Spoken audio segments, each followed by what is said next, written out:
நிறைய இருக்குது. ஆமா, அதெல்லாம் வெளில எடுத்தா பிரச்சனை ஆயிடும். ஆமா, ஒரு ஊரு சொல்லிட்டல. ஆமா, அந்த ஒரு ஊர்ல நல்ல சந்தோஷமா வாழ்ந்துட்டு இருந்தோம். இன்னைக்கு எல்லாமே மாறி போச்சு. பொதுவா சொல்றேன், நான் ஒரு ஆளை மீன் பண்ணி சொல்றேன், அந்த ஊரு இந்த ஊருன்ற. நம்ம அண்ணன் எந்த ஊர்ல போறோம்? மயிலாடுதுறை. மயிலாப்பூரா? ஆமா, மயிலாடுதுறை. மயிலாடுதுறை. மயிலாடுதுறையில வந்து கண்டெடுத்த ஒரு முத்து, ஒரு வைரம், நமக்கு சொத்து, சத்து. ஆமா, ஏதாவது ஒண்ணு சொல்லலாமே. ஆமா, மயிலாடுதுறை இப்படி நம்ம ஊரு நாகரிகமா வாழ்ந்துட்டு இருந்த காலம் அது. ஆனா நம்ம இப்ப சொல்லிட்டு இருக்கிறது இதுதான். ஆமா, ஆமா ஐயா, நாகரிகமா வாழ்ந்துட்டு இருந்த காலம் அது. இப்ப நம்ம நாகரிகமா வாழ்ந்துட்டு இருக்கோம் அப்படின்னு நம்ம சொல்றோம். ஆறு ஓடிட்டு இருந்த இடத்துல பூவும் ஆறு ஓடுது. ஆமா, பூவும் ஆறு ஓடுது. பக்கத்துல போக முடியாது, நாத்தம். ஒரு மீனை காணல, ஒரு உயிரினம் இல்ல. எந்த சக உயிரினங்கள் இல்லாம நம்ம உலகத்துல வாழ முடியும்னு நினைக்கிறீங்களா? முடியாது.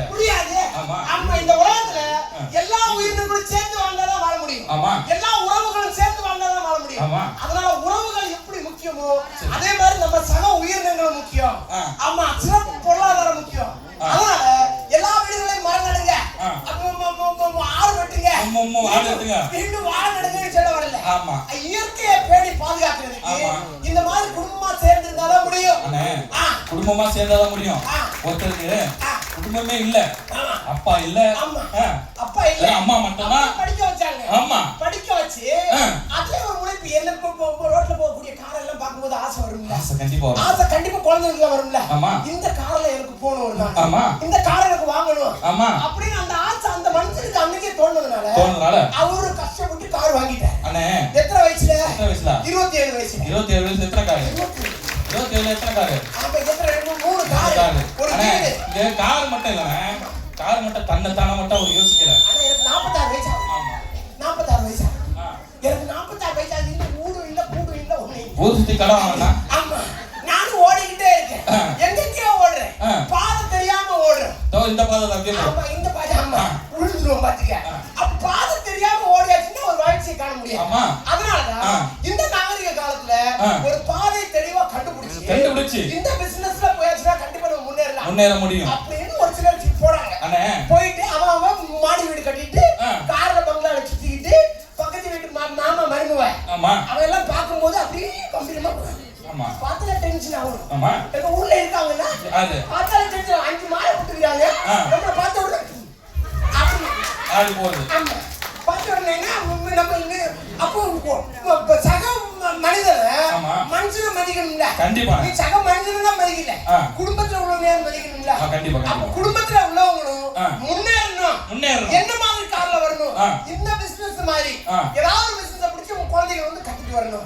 விஜய் அண்ணா எனக்கு பிடிச்ச பிசினஸ் அவங்க குடும்பக்காரங்க யூஸ் பண்ணுவாங்க. நாளைக்கு அவங்க குழந்தைங்க விஜய் அண்ணா மாதிரி புதிய பிசினஸ் கண்டுபிடிப்பாங்க. புதிய உச்சத்தை கொள்வாங்க. அந்த உச்சத்தை கொள்ளும்போது உங்க குடும்பத்தை மறந்துடாதீங்க தயவு செஞ்சு. உங்க குடும்பத்தை அப்படி சேர்த்து கட்டி கொண்டு போகணும்னு நினைங்க. மேல போயிடலாம். இந்த எண்ணம் வரணும். ஆனா ஒண்ணு தெரிஞ்சுக்கிறேன், அவரு தன்னைத்தான மட்டும் யோசிக்கல.